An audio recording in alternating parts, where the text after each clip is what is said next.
Hello. You know what? It's quite a funky little tune, isn't it? I sort of picked it because I had that.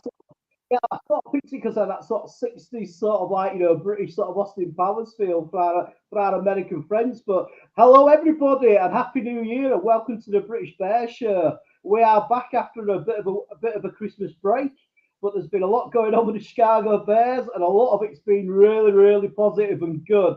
So my name's Chris Watts. The idea of the show is that we get people from Britain to have a chance to speak on an American channel, so they get an American audience. We're still hoping for some British viewers, so we can do that. But I don't want to waste any more time. I don't know. I did loads of sort of advertising. I don't know if it's scared them or what's going on. But come on, you British people, stop fucking letting us down, man. You know what I mean? We're doing this for you guys, but. Enough of me rabbiting. How are you doing, Jason? And Happy New Year to you, brother. Happy New Year, Chris. Happy New Year, everyone. Happy New Year, Bears fans. And it's been a good one, hasn't it? For sure. I'm really good. Yeah. Good to be back. Good to see everyone. And yeah, just enjoying the football, man. How good has it been? We'll talk about that in a minute, I'm sure. But yeah, I'm all good. Yeah. Oh, that's great, mate. Yeah, it's been an awesome sort of month and a half really for the Chicago Bears. It's a complete change from what we had at the start of the season. So why don't we crack on and we'll go through the Atlanta Falcons game, what we had last Sunday, and I think we should start on the offense really. I mean, to me, that like one of the best offensive performances I've seen this year. This one definitely the best sort of play calling by Getsy. Even though it still annoys me that 99% we have Fields in a shotgun, which really limits you when you're going for short yardage. But I thought the play calling was probably one of his best of the season. I thought Justin Fields played out of his mind. Some of the escapes he made when he got sacked was just amazing. The first touchdown he threw to DJ Moore were absolutely fantastic. And you could tell that game meant a lot to him. It really did. And also, as well, I was really impressed with the rushing attack as well. Like Herbert got 124 yards. Fields got 45 yards. And also he passed for 268 yards. So that guy, Fields, actually got over 300 yards just on his own with the running and passing. But yeah, I'd love to hear what your thoughts are about the offense, Jason. Yeah, agreed, man. It was good. I thought the word that came to my mind was balance. It was with, DJ had a great day as well, didn't he? 159 yards and a touchdown without Komet, which I was a bit worried about, to be fair, before the game. And I'm glad that they kind of rested him. But yeah, like you say, Khalil Herbert back to his best, 124 yards and a touchdown, averaging 6.9 yards a carry. So he's back to the best there before he got that injury at Washington. So really pleased with him, which is bad news for Foreman, which is a shame. But, we'll talk about that over the offseason, I think. I'm not going to get into that now. But, yeah, good balanced game. No turnovers, which is great. Again, we'll talk about that later, about the possible future of our quarterback and whoever. Sure. But I totally agree about the play call. And I've noticed that the last couple of games, 2 or 3 games, thank God they ditched the screens. We're not seeing the first one until late into the game. And we said it before, didn't we? He's learning. He's polls, sorry, not polls. I saw Shorty's comment there. In polls, we trust. Yes, we do. But yeah, Getsy and Eberflus were learning their jobs, and they are progressing. They're getting better. So, I don't want to spoil the bit for later on to talk about, what's going to happen in the future. But in terms of the last game, much better all round. Fewer mistakes. Although the O-line play was up and down, I thought in some phases they were excellent. Mm-hmm. But then there's a couple of times when they had like a missed block. There was one in particular was ended up being a sack where, and they showed it on the coverage, didn't they? That the centre Patrick and Davis at right guard, there was an tackle right in front of them, and they just literally, it was like the parting of the Red Sea, and the guy just had a run at fields, and it was just I don't know if that's a missed assignment, if that's bad communication with them, or what. But that was ridiculous, wasn't it? I think the O-lines in some way, sometimes they saw a play and I thought that's awesome. The pass protection was great in some phases. Fields, oh my God, that escape on that 3rd and 8, and he should have been sacked twice. It was the guy had him in his arms, didn't he? He was literally wrapped around him, and he gets out and it gets a first down. So really good game, composed game, managed the game, and you could see it at home afterwards that God, they must be sick of these questions. I know I am as a fan, but him having to go out there after every game on the just face the same questions from the Chicago media, like, oh, and we'll get onto the halftime bloody show, the Verizon halftime show. Gee whiz, they made me want to punch the TV screen. Let's just like, come on, guys, just how about this game? We'll worry about the rest. We've got several months to worry about up to the draft. Let's just enjoy the moment, for God's sake. But shortly, it probably was the best calling to get to his career. I'd agree. So a good balanced game, good rushing attack, good passing attack. Some of those throws, the touchdown pass over Jesse Bates, who's like I think the third and fourth most receptions in the NFL, is he's a all pro tackle, all pro defender, safety. Because Atlanta were no mugs. They are top 10 defense. They were top 10 ranked in a lot of aspect to the game. So. Some of those throws, that catch by DJ over his shoulder. Oh my God, 30 odd yards, 32 yards. Just that reaction. There's another one on the right sideline, wasn't there, early on, which was great. I loved that because a lot of the talk before the game was about the weather, wasn't it? It was awful, cold, windy, snowing, proper Chicago weather. And then, after seeing them miss their first field goal, our first play, boom, big play down the right-hand side. It's like, we're not going to run at you. Don't expect us to follow the form book and just try and run in the cold. That was, I like that kind of statement. I like that because immediately that's just throwing. They probably think we're just going to run up the gut, try and just keep the ball on the ground in that bad weather. No, boom, we've gone down the sideline for 30, 40 yards, whatever it was. Great. I agree with the offensive line. I think Calvin Trevor Jenkins won a big plus having him back. I think he made a big difference. And I do remember the plays you're on about where I think it was a misassignment because it was sort of like, you could tell that he was meant to go to the left and he just let the guy come through. But I think as well, they have like the defense as well. I mean, like you said, Jason, they're a highly rated defense. I mean, they're like top 10 in the red zone as well. And we absolutely had them in the red zone. And I was really surprised. They were Atlanta number one in the red zone. Yeah. And we had 5 possessions in the red zone, 4 touchdowns. That's pretty good. Yeah. Which is you can't ask for any more as well. I just thought the play calling were a lot more positive. Like, we had few sort of it seemed to be like every quarter we had like a long shot down the field as well. Instead of like you were saying, like the short passing and the little sort of crappy screen passes, which we all hate, especially their bubble screens to wide receivers, which never works. But I was really impressed, especially with them sort of conditions they were playing in. It was like awesome Chicago weather. It just looked beautiful with all the snow falling and how we were moving the ball. It was like a Chicago Bears dream sort of thing. And I was so impressed. I was so impressed with Fields, man. That was.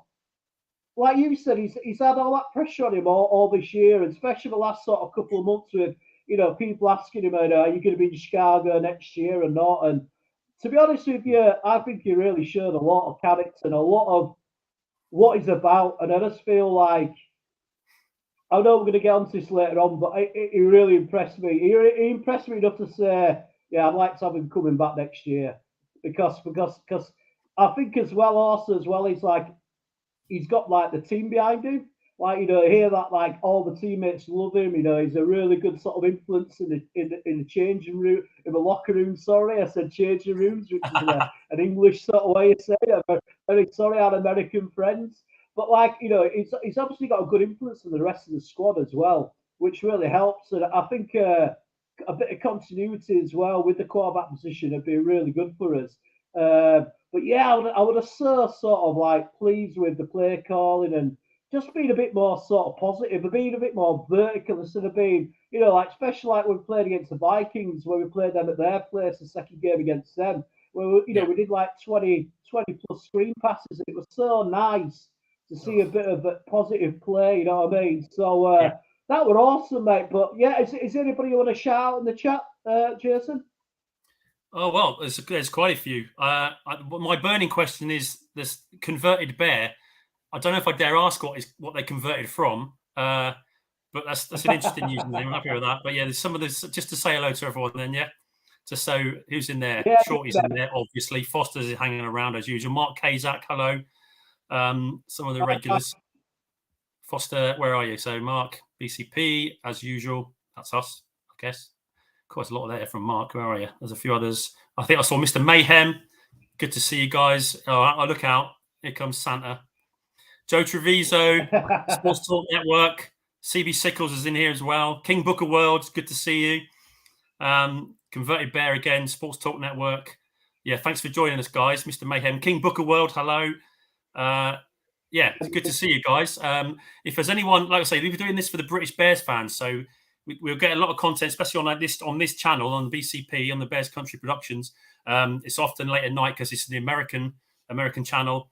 You converted from football to American football, converted. So soccer, as I call it, I'm the same. I used to go and I had a season ticket at my local team. I loved it, and then got sick of people throwing themselves on the floor.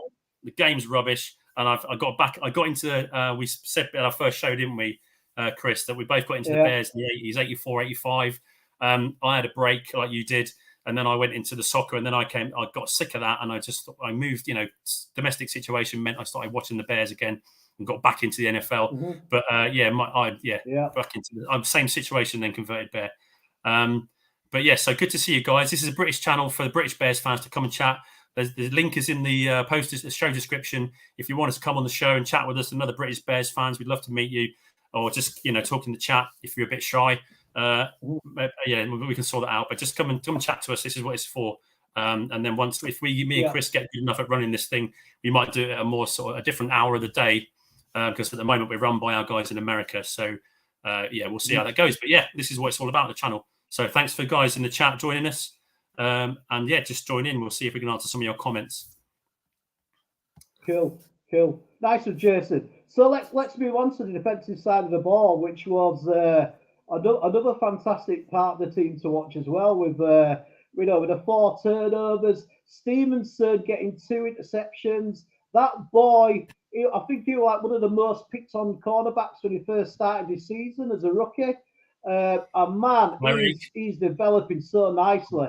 And I think as well, his temperament's got better. Like, at the start of the season, he was sort of getting penalised for like personal fouls, and and he wasn't really being very sort of he wasn't really playing like he should be playing the game, really, because you can't have personal fouls. It costs the team too much, and I'm so impressed by how he's improved this year. And them two interceptions have got just amazing. And TJ Edwards as well. What a beast he is as a linebacker, man. What an interception he got. And also, what a signing, Jason, you're right. And also as well, like Kyler Gordon, man.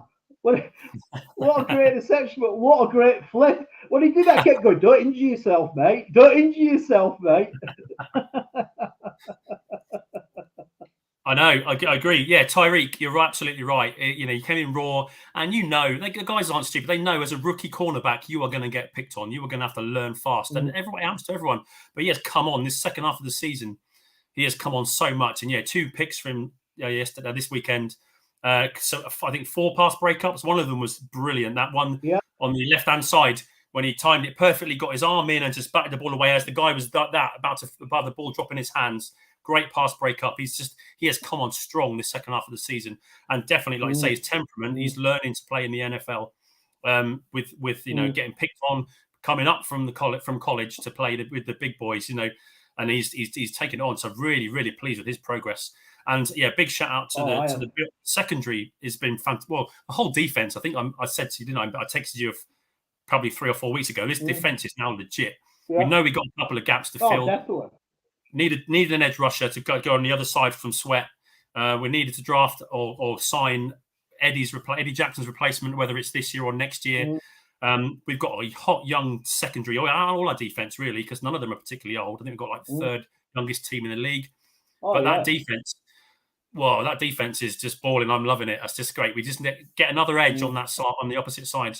But they were brilliant. They were absolutely brilliant. They were just taking the ball away for fun. And the combination, everyone, it's like a cliche now, isn't it? The Tez effect.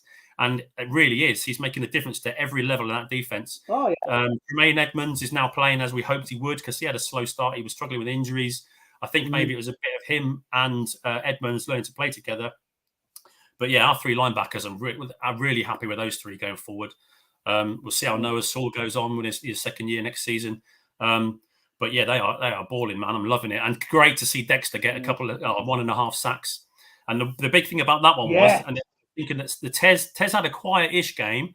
He only had one quarterback hit and one tackle, I think. I got it right. That's right. One tackle, one quarterback hit. But what I saw on one of Dexter's sacks was that Montez Sweat was driving that tackle back into the quarterback. That pocket collapsed so flipping quickly, so fast that they had to step up, and he went straight into Dexter's arms. So that's the difference he makes, and it's totally what they said. He's a multiplier. He's a genuine talent, and he's elevated that whole defense.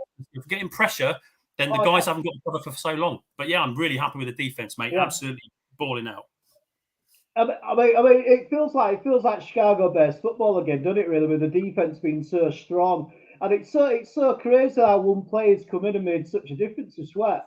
You think, like you just said, like Dexter getting that sack, that might not have happened sort of in week 1 or 2. Definitely we got Sweat later on in the season, and it's just amazing. Like you said, if we can get somebody who can, bookend him on the other side. I mean, we've got I think Walker's quite a good defensive end. I think he's decent defensive, but if we've got like a real, another stud at that position, the opposite side, Sweat.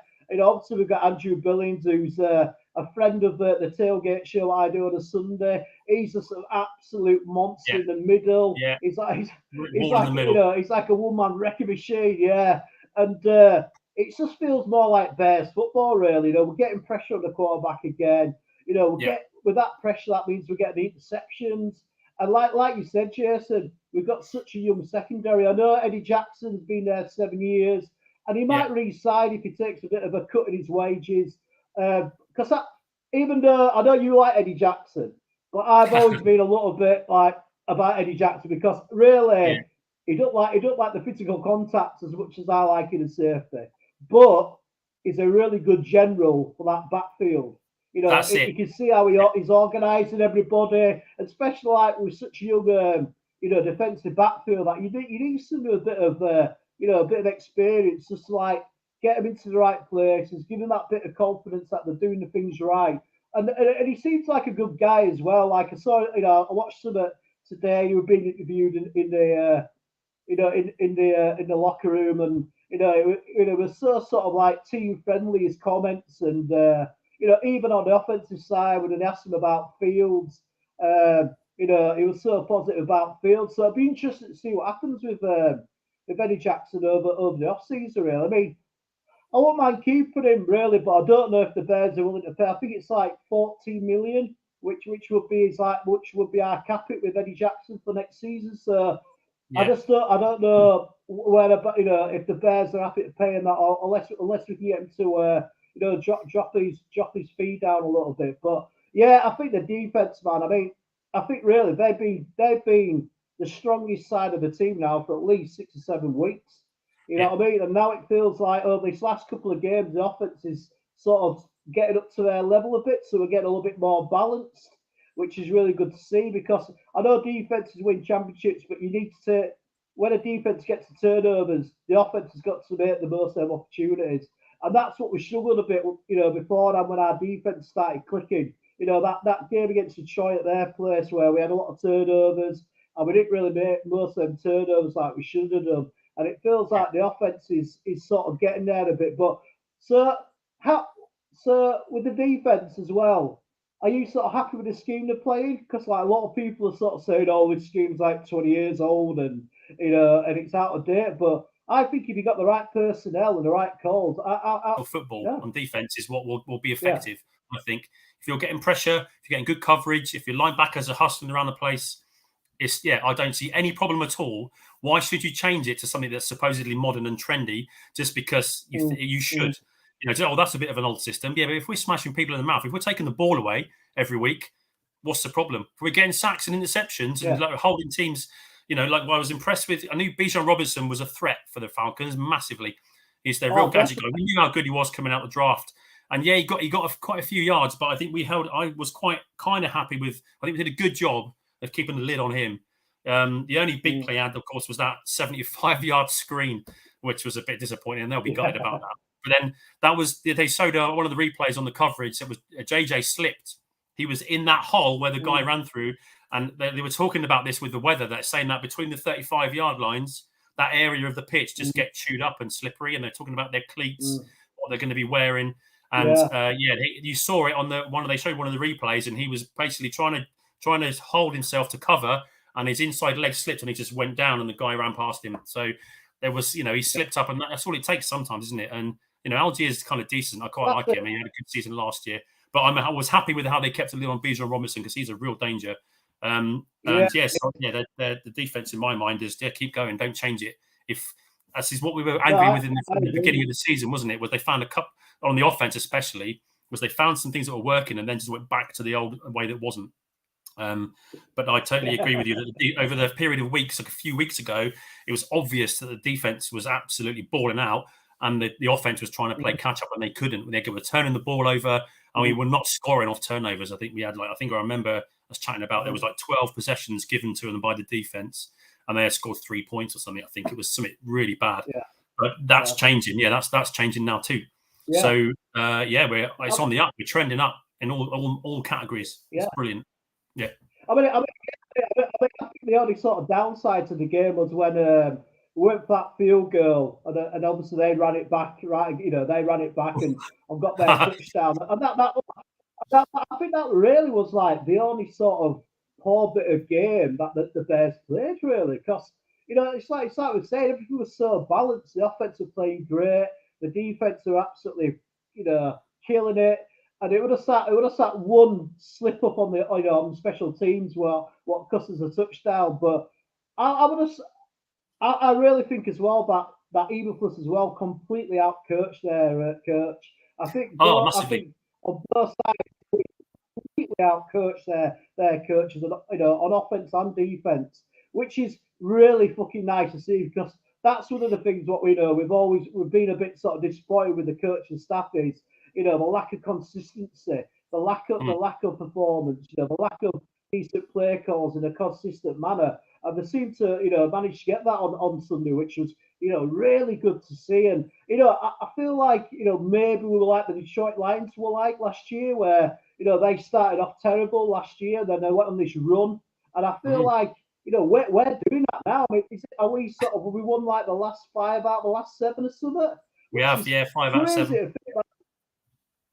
When you think about, like, you started off 0-4, if we'd have won a couple of them first 4 games, then we'd have been playoff bound, man. You know what I mean? Yeah. So it's so sort of refreshing to see things turn around. Do you know what I mean? Especially like from the last couple of years they've had, like, especially last year with, we knew it was going to be a hard season last year with, all the players we got rid of and the sort of tanking sort of vibe.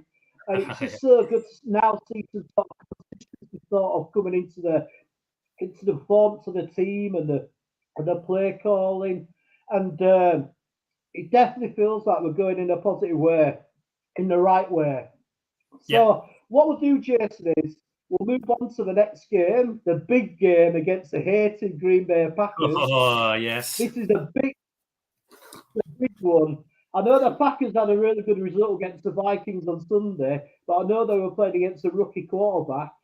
But what are your feelings about the upcoming game against the Green Bay Packers? What are my feelings about playing the Packers? Yeah, it's a family show. Yeah, FGB. I think, like a lot of fans, it's fairly positive. There's always a bit of a nervousness, especially with our recent record against them. I'm looking forward to it, actually. Although, actually, I'm pretty sad. The season's coming up. It feels like it's just gone in the blink of an eye. Especially the last sort of 5 or 6 games. Yeah. I'm quite sad it's ending. I know it's a short season. That's why we should always try and enjoy every game.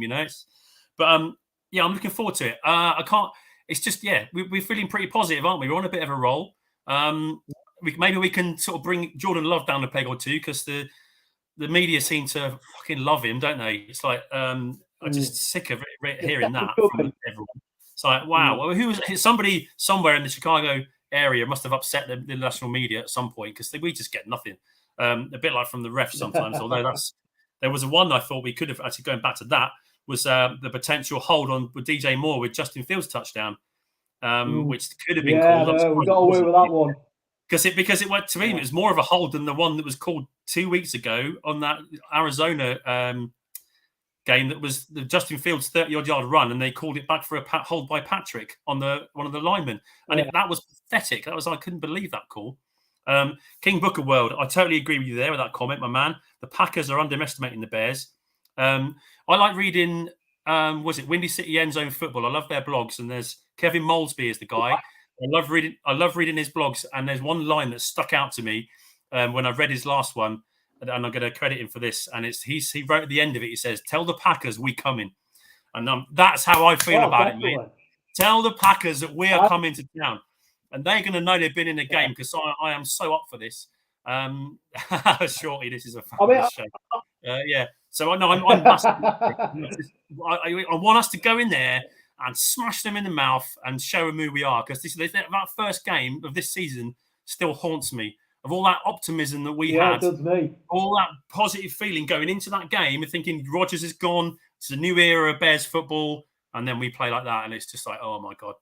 So this is revenge time, big time, to go into the off season. There's so many reasons to go into the off season on a high, on a big roll, 3 straight wins, to knock them out of the playoffs as well. That'll be super sweet. Let's just go in there and do it. I am really looking for. I can't wait for it. I'm so excited about this game. Well, I am most weeks, but this is extra special, isn't it? Last game of the season, knock them out of the playoffs, get a bit of revenge, just bring them down a peg or two. I think, because it's, here's some facts for you. I love a stat. Take this one, right? Go on.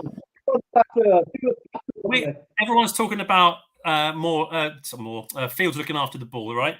Love has thrown more interceptions than Justin Fields, and he's fumbled the ball 8 times versus Fields 10. So in terms of their turnovers, they're both on 19. So I think the reason this sticks in people's mind is it's always late on, isn't it? We've had fourth quarter fumbles or interceptions, and that's what people remember, isn't it? They remember the end. Shorty, sorry to go to him. Look, Shorty's very nervous about going to the Packers and losing. I think he's probably quite relieved that we've not got a playoff shout riding on it for us, because he was worried about them knocking us out. But Shorty, come on, man, you got to lift it. You got to lift it, my friend. A loss? No, I don't feel a loss converting. This is it, King Booker, loving it. They're underrated. I think they're underrated. I can't speak. I'm getting excited already. They're underestimating us, definitely. I think, because I think they all this "I own you" bullshit. I think they just got a bit too big for their boots in terms of the Bears. It's yes, King Booker. This is the spirit. This is what we want. The nightmare ends Sunday. This is the start of the new Bears, right? So with what we've got in terms of the offseason, which we're going to talk about after, look out, NFC North. Anyway, back to the Packers. Go on, mate. Yeah, sorry, mate. Yeah, my sort of thoughts about the Packer game is that we are not the team they played. We are not the same team they played in week 1. We are a completely different team. Our defense is like on another level compared to what they played against in week 1.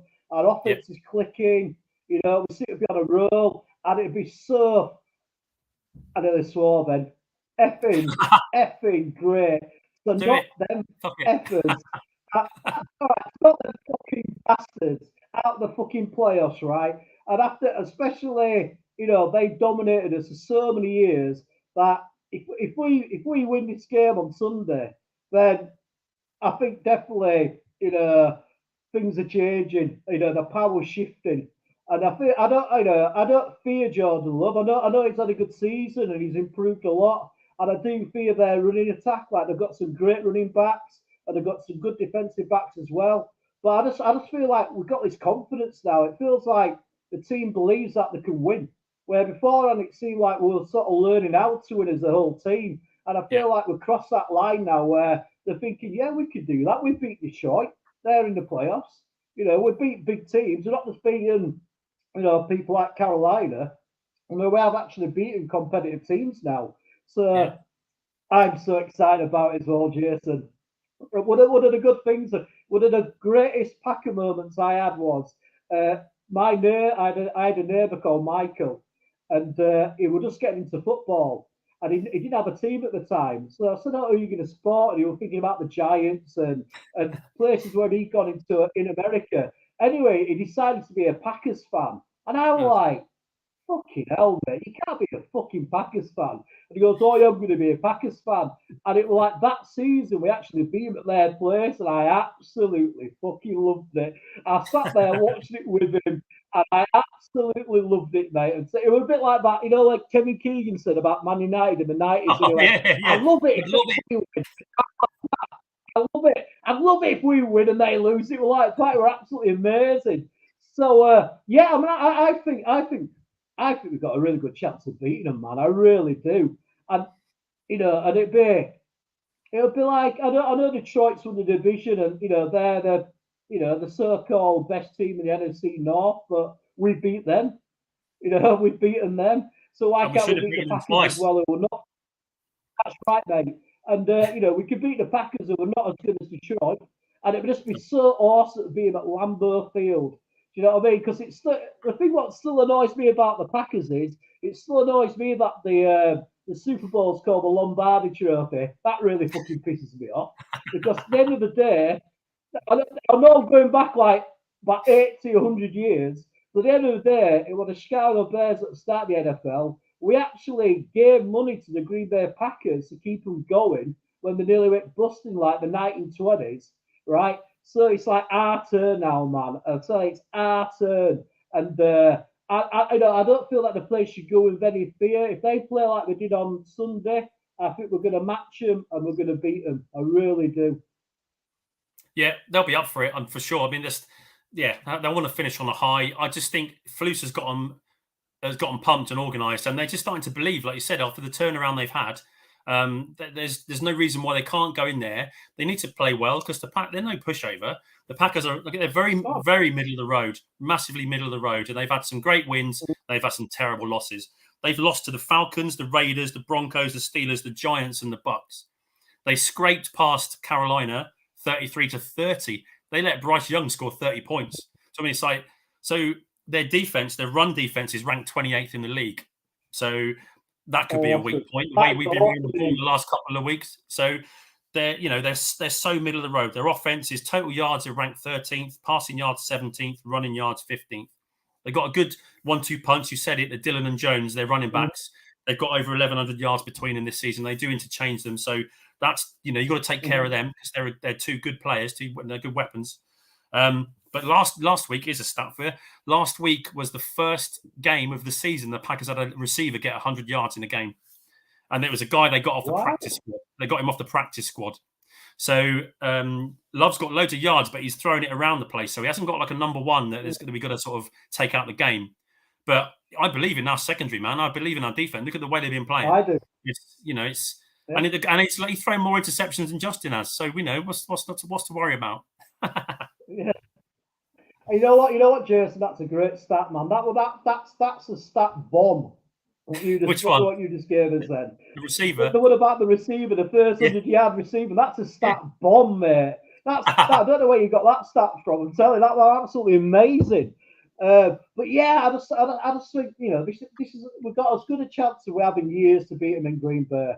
Yeah, and I love it to beat them in Green Bay because we've had so much hurt from the Packers so many years now. They got so lucky with from Brett Favre to Aaron Rodgers. So they had that sort of span of like 20 odd years of having a great quarterback. And I just think now the time is changing. I'm hoping it's going to be like the Packers, like they were in the 80s, because I can remember we used to absolutely demolish the Packers in the 80s. Do you know what I mean? We used to hand them their ass. Oh. So I'm hoping that it's going to shift over and it's going to be our turn now. So yes, look at this comment. We'll go for predictions. In a minute, mate. Let me just. Sorry, this is King Booker World has made a great comment there, and just to say hi to Steve, New Breed 313 Sports. Good to see you, Steve. Great guy. Detroit Lions, go Lions in the playoffs. King Booker World, yeah. So that's not that comment. It was the one after. So guess who else has a turnover in every game? I'm going to tell you this because this is one I kept for you. Right, listen to this. What have all these quarterbacks got in common? So it is Bryce Young, Baker Mayfield, Josh Dobbs, Brock Purdy, Desmond Ridder, Jordan Love, Matthew Stafford, Trevor Lawrence, Tua Tagovailoa, Mac Jones, Jared Goff, Jalen Hurts, Patrick Mahomes, and Josh Allen. What have they all got in common? My God, yeah. They've all thrown more interceptions this season than Justin Fields. All of them. But Justin Fields but Justin Fields won out for about 3 or 4 games, though, wasn't he? He's played 12. Some of them have played, exactly, more games. But it's like Booker said, he's got a pick in every game. It's average. So Joe Flacco's played 5 games and thrown 8 picks. Fields has got 9 in 12. The 2 of them were one were both Hail Marys, and one of them wasn't a pick because it hit the bloody floor. So why they haven't taken that off the record, I do not know. So we need to just keep a lid on that kind of stuff. It just does my nut in that with people talking about this all the time. So and then the same with the fumbles. Like again, Lamar Jackson, Desmond Ridder, Zach Wilson, Trevor Lawrence, Tua, and Josh Dobbs have all fumbled the more than Fields has. Mm-hmm. So we know he's got to keep the ball better. Some of the tightest, but that is something that also has massively improved the last few weeks. Is him looking after the ball, as well as the penalties as well on the team. That has changed dramatically in the last few weeks. That was quite annoying. There was a 5 in the last game. So we're getting some still, and some of them are a bit weak. But I think that's something that's cleaned up as well. Time of possession has been great. Turnovers, obviously, we're off the charts with turnovers. So yeah, I'm really happy. So do you want to just get to some comments here that people have said? Picked out for us. The Mark Hazak has said that Poles is not.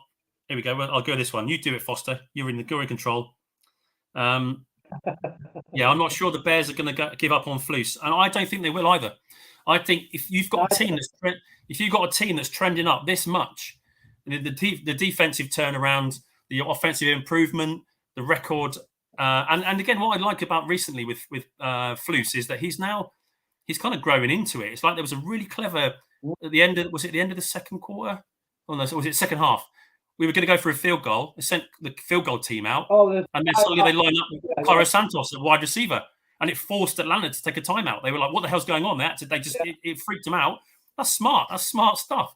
And he's getting better. And we've said this before about early on when I did an appearance on the BCP on their show, on the American show, was that we seem to be like a coach's school, which.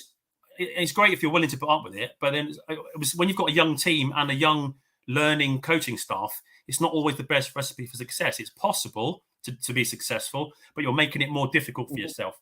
And what I worry about now is that we've gone through all the growing pains, and we watched Getsy as well as Flus improve.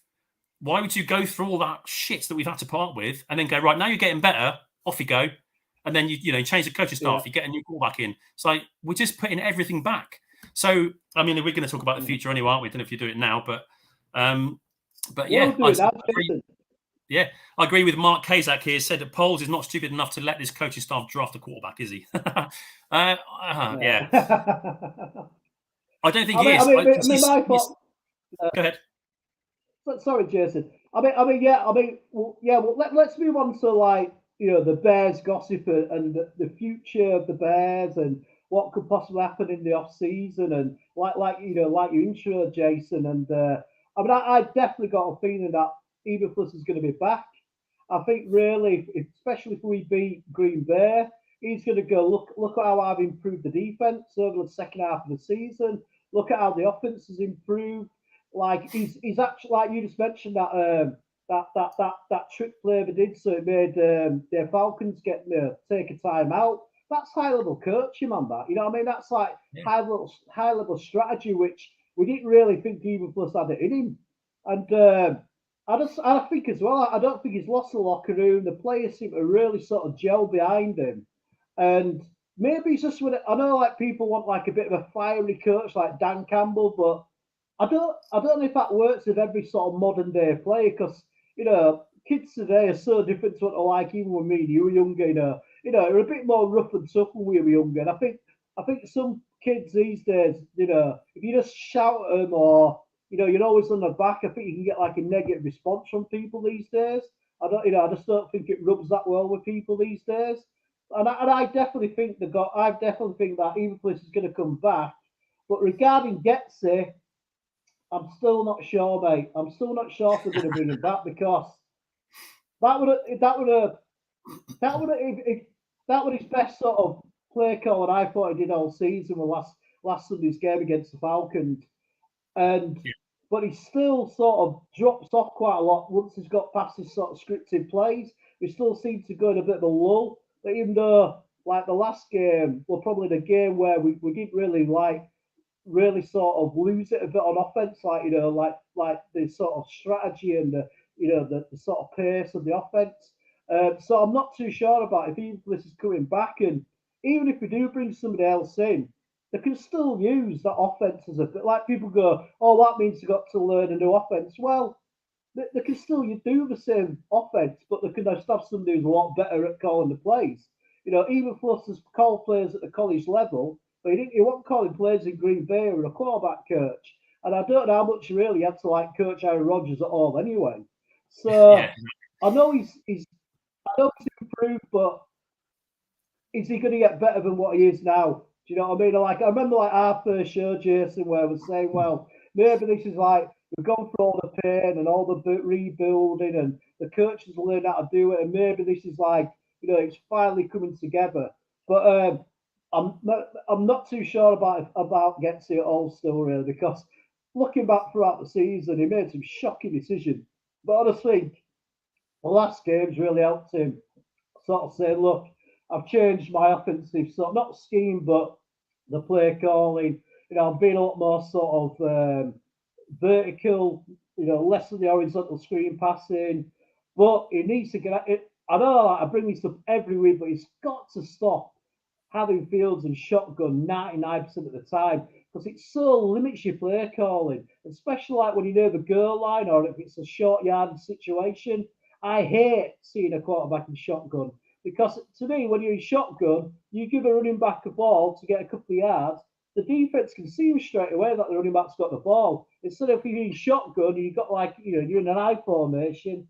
At least it's hid a little bit, and also you've got a blocker as well with a fullback. So, what are your views on Getsy's future? I think it depends on next week as well. Obviously, the next game. But in terms of, I get what you're saying, and this is what I think it's. I've written down on my notes here earlier. It's like his impatience. It seems to be that everything we don't want success immediately. So, and I did say it a few weeks ago, didn't I? I said that if he keeps improving, we all want the Bears to win. So I'm maybe, again, this is just really a reflection of our personalities, isn't it? People are just different and we want different things and want different ways to get to the same result and to success. But to me, I'm kind of a more patient person, I think. So I think if he keeps improving, the play calling has been great. And I think the last game, in the Falcons game, like I said, there wasn't that lull. There wasn't that period where he suddenly just fell off. It was more consistent. So, and I think that's no coincidence that we were throwing balls deeper. Definitely, there's that we managed to keep the ball moving better. We had a better game.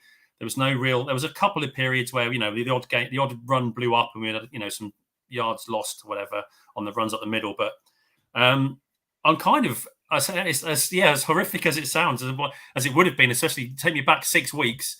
If we have a great game next week, mate, I think they're going to bring them back. Because again, I hate the thought of giving up too early on something. That's what worries me about Fields, is that we haven't done all we can. And Steve Newbury 313 Sports asked, he said, would you all draft the QB or keep Fields another year or two? To me, And again, this is just my view. We've all got an opinion, and none of us are right or wrong. I'm just a fan. I'm not an expert. I'm not in the building with them. I'm not watching college football and scouting all these players. But to me, from what I see from watching the Bears, is that he's got another year left on his rookie deal. So you've got that at least, and then I know in May you've got to decide on his 5th-year option. But if you can, then you can take his 5th-year option. But to me, the smartest thing to do, and what I think Poles will do, is that he will trade that number 1 pick for an absolute haul, because there's so much fuss about Caleb and Drake May.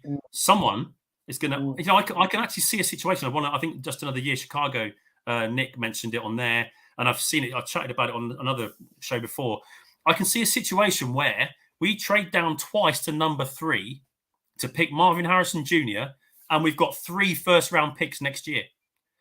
So what you could do that. So you could trade down to because they're only come at one place, but they'll be shitting themselves, New England and Washington, if it stays that way.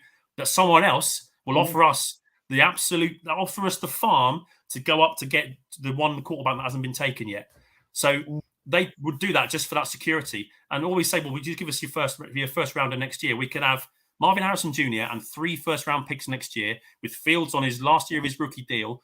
And if it isn't working out, once you've used free agency to get more talent and picked those, got those picks in the draft, if it's still not working out, then you can use those draft picks to go up and get the guy you think might be worth risking it for.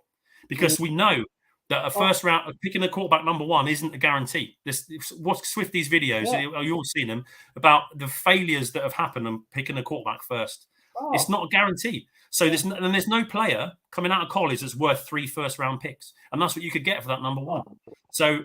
And we're with so many holes in our team, we know what they are. Yes, we're improving, but we've seen, especially the last couple of games, when we had Tevin Jenkins out, when DJ Moore was hobbled, when Cole Kmet's not there, we need depth for sure. Interior offensive line, center and a guard, definitely a swing tackle, maybe another tight end, and another 1 or 2 wide receivers for weapons. Because once our star players go out, we haven't got much after that. So why would you not use that opportunity to build this team? Because then if you've got better talent around and you don't need the star quarterback, you can just get a really good quarterback. So to my mind, I hate that idea of giving up too early. To go back to Getsy, I think maybe if he is getting better, if he doesn't screw it up next weekend, then perhaps, bring him back. Then let him keep running with it, because what you want is improvement. And I think you shouldn't, as awful as it was, and I was just as bad thinking, man, he's got to go earlier in the season. It was dreadful. And it was just frustrating how slow the progress was. But now it's picking up. Like I say, why we wouldn't want to do it to ourselves, to go through all that pain and watch all that awful football and then go, oh, now you're getting better. Off you go because of what you did 8 weeks ago. We want him to get better. And if that's what he's doing, I'm still kind of on the fence. But I mean, I trust Poles, but to me, I know that you're right. Someone else could come in and run a similar scheme and it wouldn't be too much of an upheaval. But for Justin Fields to have, right, here you go, fella. Here's your 3rd new coordinator in 4 years. Why aren't you winning the Super Bowl? I think I know why. I mean, it's like for the first year, obviously he had who coaching him, and then we had our offensive line was absolutely pitiful, and we had no talent. So and this is the 2nd year of what Paul said would be a 3-year rebuild. So let's see what year 3 brings. Let's keep it moving, because then you can, if next year it doesn't work out and you've got all the guys back. You haven't had to spend and do all that process and use the money to get a new offensive coordinator in, but you can get rid of him and Fields if that's the way you want to go, if it hasn't worked out, and you can get a new quarterback with a new coordinator and you can make them work together. But there's so many moving parts to my mind that the more you keep changing them in and out, the more difficult you're making it for yourself. And Joe Treviso, I totally agree. Poles has said he'll build through the draft. And that's what I think he'll do. I think he will. Because look, he did his first draft that he turned 5 picks or 8 picks into 13 or something. Yeah. And the players he's picked, our secondary, talk about our secondary. Johnson went out, JJ went out, and Terrell Smith has come in and it's been solid for a rookie that hasn't played much. And look at Tariq Stevenson.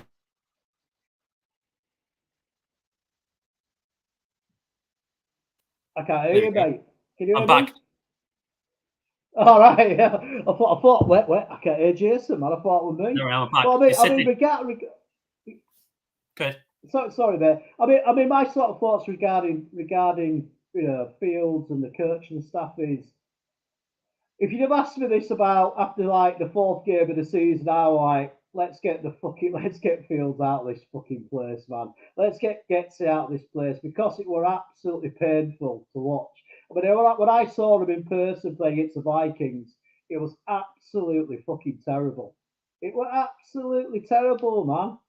And like watching, brick ball from 1985, but I'd actually seen better British quarterbacks play better than Fields in that game because the offensive scheme was so bad. But I think with Fields, I'd like to keep Fields and surround him with more talent. For me, and also as well is that we don't have to like pick up his fifth year. Next year we've still got him on a rookie contract. We don't have to pick up the fifth year option. We could go, look, you earned it, mate, and then we'll sign you up like the Giants did with their quarterback. You prove it to us because Fields knows that. Everybody knows that. You know what I mean? He knows that he's struggled, and they're not idiots. So I mean, I'm impressed how he's turned things around. I think Getsy is slowly getting there, but on the fence with him really. It's like you said, Jason. Sometimes he gets a little bit sort of like carried away, like he'll either try and get things too quickly, not really sort of developing like a series, but also as well he sometimes goes ultra defensive with his play calling with all the screens and a horizontal. Even like when we got like shot, like a shot that we need to get like 1 yard. He'll have like the running back going, off the tackle instead of just going up the middle. Or he'll have like, somebody, he'll try and do like a trick play by having like a running back instead of the quarterback, you know what I mean? Which is so fucking obvious what you're gonna do. Yeah. And I just thought that he's sort of learning like the feel of the game and how to sort of suck the defenses into like thinking, oh, we're gonna do this, but no, we're actually gonna do this actually, you know what I mean? Off the same looks. But yeah, it's just this off season, man. It's gonna go. I think this off season is gonna be one of the most interesting off seasons we've had in years because it's like you said, there's so many like different elements to like the decision making. I mean, I'm so glad I'm not making decisions. Excuse me, because if we get a rookie quarterback, does that mean are we all as fans, are we all going to be happy to have 2 years of losing? Because, not everybody's going to be like the Houston quarterback as a rookie. He's done amazingly well. And I just think, I think, like me, you've been saying, majority of this show is keeping this momentum going. Keeping this, we're turning things around. Why stop? Why stop something good just for the sake of, you know, drafting a new quarterback where I know this killer. I don't really follow college football. I'm like you, Jason. You know what I mean? But the things I've heard about him more, not so much about his physical aspects and how he can play, but it's more about his mental aspects and how he acts and stuff like that. And and I think I think that's going to be a big problem with a lot of college players because now they can actually make money from their own, they can get endorsements and stuff like that, which you couldn't get before. So these guys are actually earning millions before they get to the NFL. So that's giving them like a bit of a false platform before they get to the NFL. I don't know. They said stuff like, "Oh yeah, I'm still a Packer fan," and fuck that, man. I don't want a quarterback coming into Chicago who's a Packers fan. I know, it's a bit of a baby way of looking at things, but fuck off, mate. I don't fucking want somebody going, "Oh, I'm still a Packer." Fuck you, mate. You know what I mean? So I'm like you, Jason. Really, I think have a bit of patience. Let's see what we can do with this draft. Let's get a load of more picks. Let's build up the thing with me is it's sort of quite noticeable when we have a few injuries with our skill positions, like you mentioned, Jason. We really do need I think we do need like a couple of more wide receivers. I think we need a big guy to go along with DJ Moore. I mean, we can't keep relying on DJ Moore to get us out of every situation. And it'd open him up more as well if we get like a decent number two, on the other side of the field for him. If we get like a guy who's 6 foot summer, who's got fantastic speed, but that's going to open him up as well. And it's just going to give Justin that extra option as well, when he's dropping back to pass. And, obviously as well, Justin Fields, he seems like a person very proactive on his own performance. And he's only, and he's just going to keep improving, man. He's just going to keep improving. And the nicest thing as well, what I noticed as well is when he's doing press conferences now, like after he had a few victories, his real personality started coming out, and he comes over as a good guy.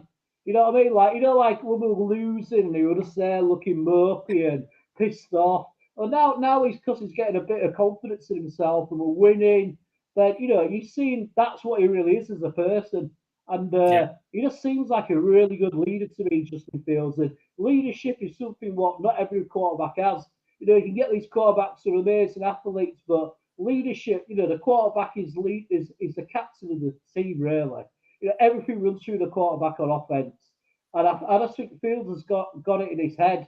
And I can't believe I'm saying this, And like I said, if you'd have asked me this, like, after week 4, I was going, get him out, he's terrible, he can't read, he's too slow on his reads. But, that's hopefully down to coaching as well. Hopefully, I think a lot of people think that once college players come to the NFL, that they're the finished article.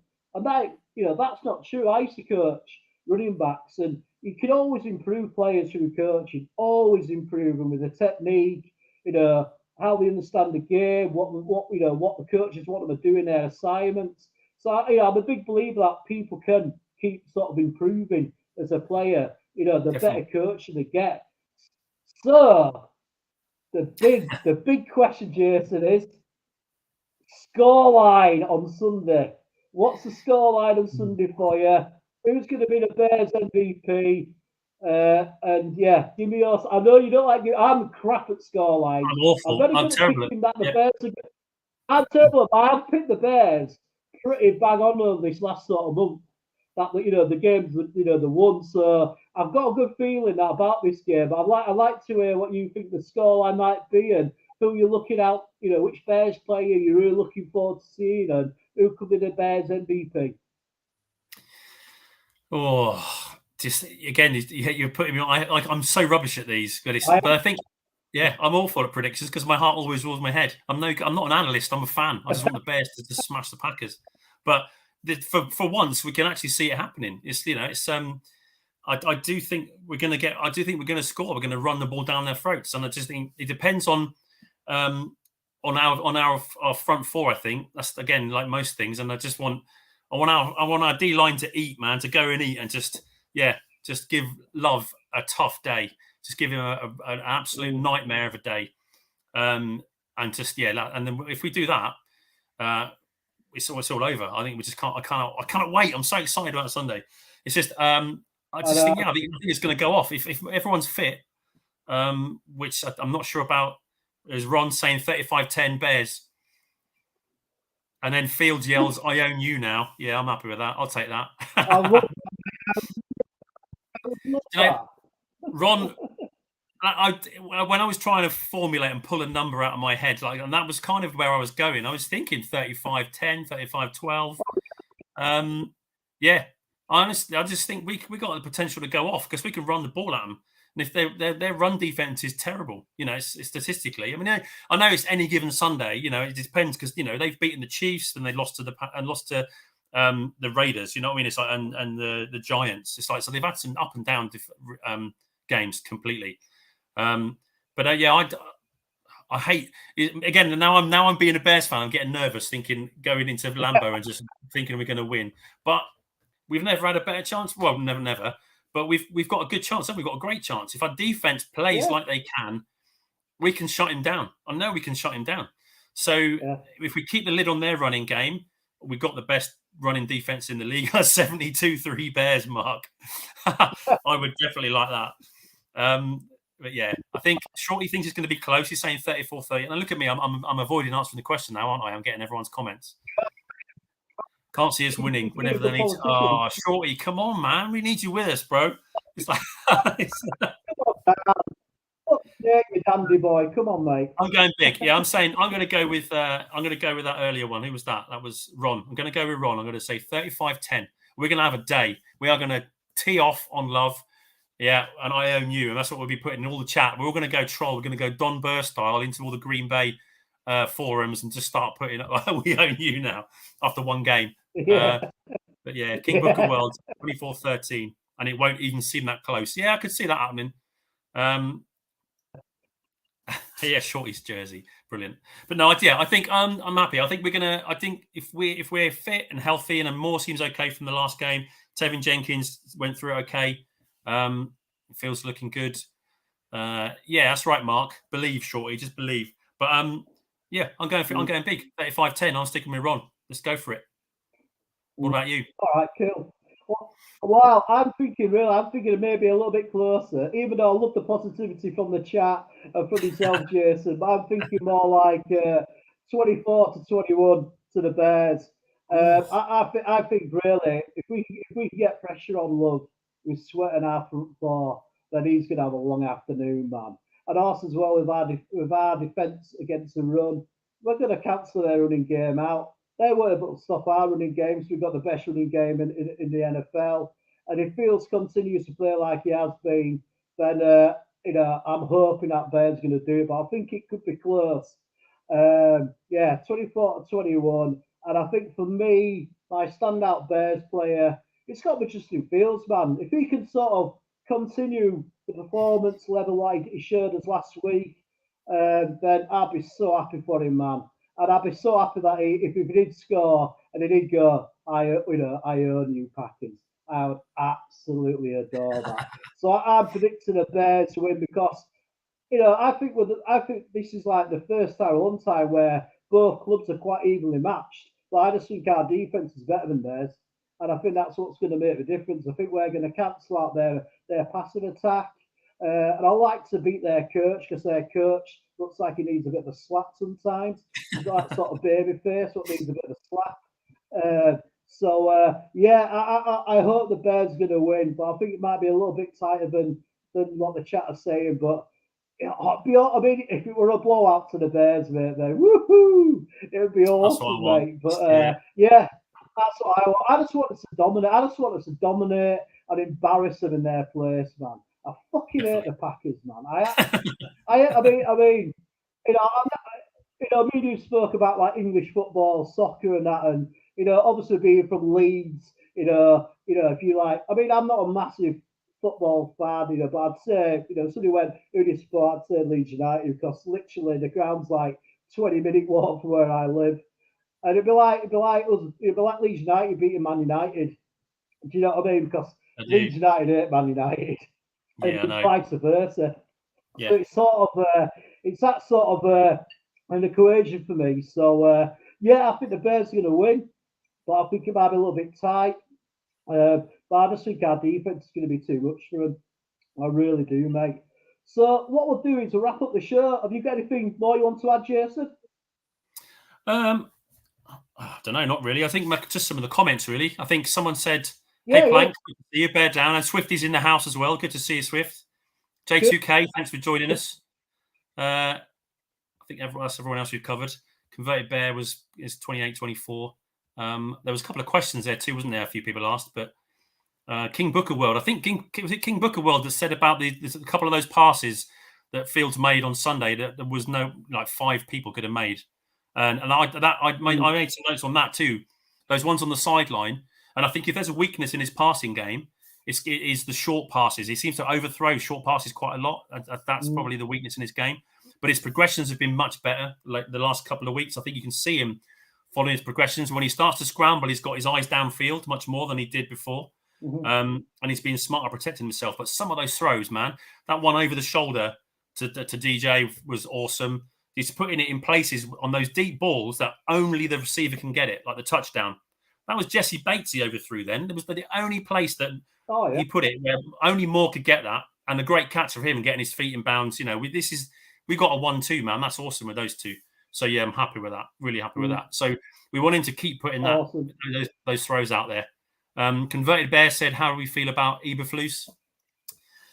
I think we've come round. It's a results game, isn't it? I mean, since he's been calling the defense, there's a whole, like you said, there's a whole lot of pieces that go together. Like we've had players back from injury. The O-line hasn't played together, and that suddenly they're holding together and starting to get some games together.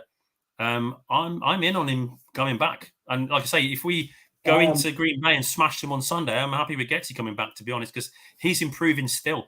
I don't want us to keep just churning through coaches and quarterbacks. Ron, if the Bears had Montez Sweat week 1, would the Bears make the playoff? Yes, I think so. Yes, definitely. For sure. We had zero. We were right at the bottom, weren't we, in quarterback pressures and sacks early on in the league, like we were last season. It was dreadful. We had the turnaround from our run defense from last season to this is just unbelievable. We were awful against the run last year, and now we're number 1 against the run. So I agree. I just think if we had him early on, he would have been. He's a difference maker across the whole defense. So yeah, I agree with that. Anybody still mad we didn't take Carter?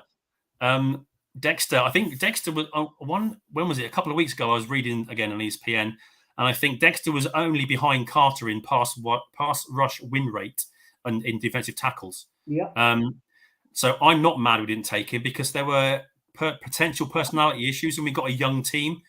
I think Shorty answered that question in the chat to say that he went to the perfect fit, an experienced group around him to just get his head into football and forget all other stuff. I think with our situation, I don't know what would have happened. I was actually pleased with them not picking Carter in the draft because he wasn't coming into a settled team. The rebuild, the whole team had been torn down. We didn't have experience alongside him to just keep him on the straight and narrow. So I agree. I agree that we shouldn't have taken him because I think especially when Poles and Flus preach about this sort of values and building a culture, you kind of have to live and die by that. And after the stuff they'd said, it would have looked very strange if they'd have then taken him with these kind of issues about that, the incidents he had after their bowl win. But JTK, Fields was dropping dimes. Sorry, I was just touching that comment by JTK there. Fields was dropping dimes in the wind and snow. Absolutely. And that's what I liked about Getsy was a weak coach or a frightened coach in those conditions would have just been running the ball when short passing. And it's finally like he's playing to Fields' strengths that he knows I think it might have been last season. He was way up on the top of the stats for the quarterbacks when throws over 20 yards. That's his strength is the deep ball or, even the medium ball. So we can't, that's like I say, I think the short game is his weakness. He overthrows them sometimes, and misses them. But I was pleased with Getsy's performance in that to go, do you know what? I believe in these guys. I believe we can protect in these conditions. The line can hold. I believe our receivers can get open, and I believe that you can hit them with that ball in the snow and the wind. So I think that was a big game for Getsy and for Fields last week. So I agree. I'm happy with that. I think he's done a great job.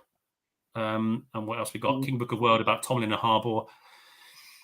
Tomlin's won a Super Bowl. It's true, but I think they're going to run it back. The coaches are coming back. I think. I don't know much. Tim Harbaugh, I kind of like his character. I don't know a great deal about him, and obviously I know what he did with San Francisco. And it would be nice. It's a bit of a sort of the romance, the throwback, nostalgia pick, isn't it? Like when we were talking about Frazier coming back as a coach, Leslie Frazier from the '85 Bears coming back as a coach and stuff. But it's a nice idea, but yeah. I mean, regarding that, regarding Alberg. I mean, I just don't think the Bears ownership could handle him really. He wants like complete control of the draft. He wants to like be the GM. So obviously Paul's ain't gonna like that to start off with anyway because he's the GM at the moment and he's certainly turning it around. But I just don't think it'll mesh well with the ownership at all. Even though the guy's a winner, and I like a bit of weird and I like a bit of strange. You know what I mean? I like people or individuals. You know what I mean? And I know, like, Dictor's like one of his heroes, and obviously he played for the Bears. He got drafted by the Bears in the late 80s. But I just think how things are turning around. I just feel like we need to keep with this continuity because it feels like now we're sort of turning a corner now, and it just feels a bit short-sighted, really, just to trash everything what we just built up this last sort of 6 or 7 weeks of the season. Even though he's a proven winner. But then again, Michigan have offered him like an absolute fortune to stay at Michigan, and I think they're in the national championships and beat Alabama the other day. I just think really with the improvement, especially if we win on Sunday, let's run these guys back. I'm still on the fence regarding Getsy, but I'm quite happy with even for staying there. and also with Justin Fields as well. But for me, with Justin, this like next year, if we do get a lot more talent around him, then if we don't do it next year, then we've got to start thinking about moving on because the club can't be held hostage around one player. You can't do that as a club. So it's just going to be such an interesting off season to see what's going to happen. And it's like I say, I can't wait for Sunday, mate. I can't wait for Sunday's game. It's going to be such a buzz, man. And let's hope we beat the Packers, man. So anyway, we'll end the show. We'll end on a bear down and on 3. And let's hope that when we're speaking this time next week, that we'll come back after a victory against the Packers, and we're all positive and everything's looking the right way. So after 3, bear down, and then we'll all see you guys in the chat next week. Thank you for coming and listening to 2 English guys talk football, and hopefully we're getting a message out to people. Hopefully somebody will pick this up in Britain and Europe as well, because the idea is I'd love to get sort of people on the show from Germany, because football's massive in Germany, the NFL. It's probably bigger in Germany than it is over in the UK, really. Their domestic league's a lot higher standard than the league we have over here. So it'd be really nice, like, I'm going to sort of really sort of hit it in the off season about trying to like contact as many people as I can who have podcasts around Europe. And then, when we come back for the new season next year, then hopefully, we can get some guests coming on from Europe and Britain and wherever really. It's just nice to give people a chance to air their voice to an American audience instead of just doing it locally, where you might only have a small number of people viewing you and people might not really know the football. So that's the idea of the show, and it's something we're going to build on. But yeah, after 3, mate, bear down, and then we'll see everybody next week. So 1, 2, 3, bear down. Bear down.